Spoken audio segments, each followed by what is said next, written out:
score every week. Be careful now. Be careful. I'm going to get a board out.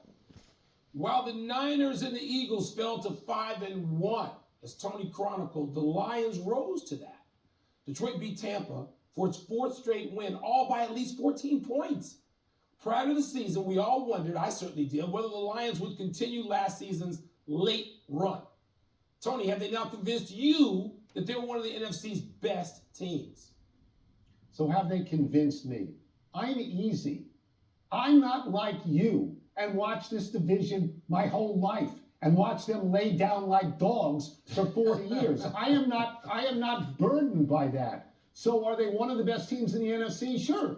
They're 5-1, and as you said, they've won 4 games in a row by 14 points or more. And you know the last time that happened with the Lions was 1970. So let me just check my notes here because I want to make sure about this. Probably had Alex Karras playing back then. The tricky word in this is convince, and that's because the Lions are burdened by so many years of failure. But Mike, if you didn't know that and you looked at their body of work right now this year, including 3 road wins in a row over Tampa Bay and Green Bay and Kansas City, you would be convinced. They have Baltimore next week. That's a tough game. If they beat Baltimore, all the doubters have to shut up. And Mike, after that, the schedule actually gets easier. They've got Raiders at Chargers. Okay, Bears, Packers, Saints, Bears, Broncos, Vikings. That sounds like an easy 6-2 to me. It does if you're a good team. Yeah, Tony, I'm not going to disagree with you there. And yes, my vision is colored by watching the Lions be the Red Sox and the Cubs. I've watched it all my life up close.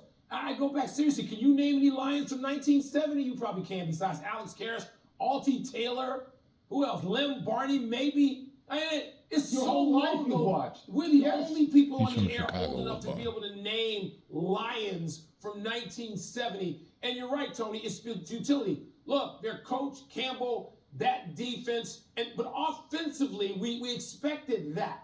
They seem to have put together one of these all phases teams, at least for now.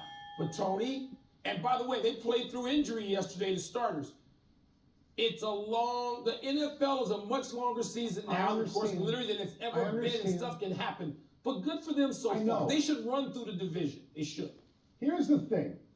I understand, as you understand, they have only won 1 playoff game in 55 years. Yeah. 1 playoff game. But Jared Goff didn't quarterback all those teams.